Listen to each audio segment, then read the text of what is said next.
দেখুন ভাই, প্রেমের বিয়ে জায়েজ কিনা? বিয়ে তো জায়েজ আলহামদুলিল্লাহ, কিন্তু তথাকথিত প্রেম অর্থাৎ বিবাহ বহির্ভূত সম্পর্ক করে তারপরে যদি বিবাহ করে তাহলে সেক্ষেত্রে বিবাহটা জায়েজ হয়ে যাবে, কিন্তু আগে যে হারাম সম্পর্ক রেখেছে সেটার জন্য আল্লাহর কাছে ক্ষমা চেয়ে যদি ক্ষমা আদায় করতে পারে ভালো, আর না হলে বিবাহের জন্য পুরস্কার পাবে, এরপরে পুরস্কারটা ছিনাই নিয়ে আল্লাহ বলবে আসো এবার গুরুজ নাও। কারণ বিবাহের আগে যে সম্পর্ক করছিলা সেটা হালাল না হারাম? হারাম। বিবাহ করছো, সুন্নত আদায় করছো, ক্রেস্ট নাও, এরপরে ক্রেস্টটা বুঝে এবার আসো মুগুর নাও। কথা কি বুঝাতে পারছি? অনেক যুবক ভাইরা বলেন বিবাহের উদ্দেশ্যে প্রেম করলে ওইটা জায়েজ।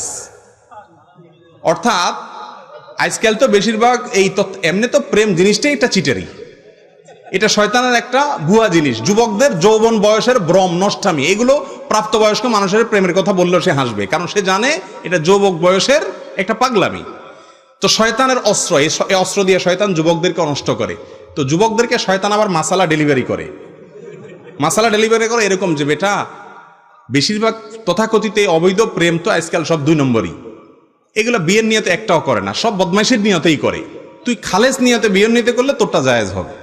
এই ফতোয়া শয়তান দেয়। ভাইরা আমার, বিয়ের নিয়তে যদি প্রেম করা জায়েজ হয় তাহলে কোরবানির নিয়তে গরু চুরি করাও জায়েজ। কথা কি বুঝাইতে পারছি? কোরবানির নিয়তে আরেকজনের গরু চুরি করে আনলে জায়েজ হবে? আপনার উদ্দেশ্য ভালো কিন্তু কাজটা খারাপ, সেটা কি ভালো না খারাপ? অতএব আপনার উদ্দেশ্য বিয়ে ভালো, কিন্তু তথাকথিত প্রেম করতেছেন, কাজটা খারাপ। অতএব উদ্দেশ্য ভালো হয়ে গেলে খারাপ কাজ কি হবে না, ভালো হয়ে যাবে না। জি।